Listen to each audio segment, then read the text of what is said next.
চীনের এই রংধনু পাহাড় দেখতে যেন কেউ রং তুলির আঁচড়ে পাহাড়ের গায়ে রং করেছে, কিন্তু এটি সম্পূর্ণ প্রাকৃতিক। এটি বিশ্বের এক অপার বিস্ময়।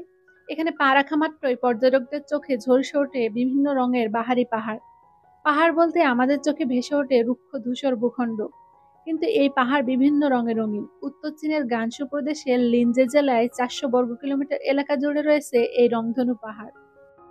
ভূবিজ্ঞানীদের মতে বহু বহু বছর ধরে টেকটনিক প্লেটের সংঘর্ষের ফলে শুষ্ক পাহাড়ের গায়ে এমন রংধনুর মতো রং ফুটে উঠেছে।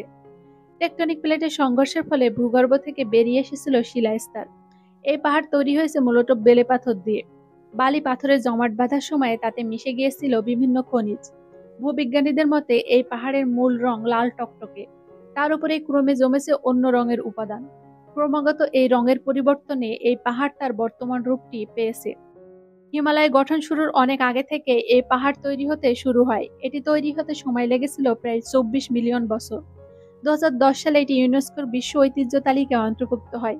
এরপর থেকে এটি পর্যটক ও আলোকচিত্রীদের জন্য একটি জনপ্রিয় গন্তব্যে পরিণত হয়েছে। সূর্যোদয় সূর্যাস্তের সময় পাহাড়ের রং সবচেয়ে উজ্জ্বল ও মনোমুগ্ধকর দেখায়। পাহাড়ের রঙের উজ্জ্বলতা আবহাওয়া ও আলোর উপর নির্ভর করে। রৌদ্রোজ্জ্বল দিনের রং আরো উজ্জ্বল ও প্রাণবন্ত দেখা যায়, আবার মেঘলা বা বৃষ্টির দিনে তা কিছুটা ম্লান হয়ে যায়। এই অপার সৌন্দর্য ভূতাত্ত্বিক বিস্ময় রংধনু পাহাড় শুধু চোখের জন্য নয়, বরং বিজ্ঞান, প্রকৃতি ও ইতিহাসের অনন্য সংমিশ্রণ।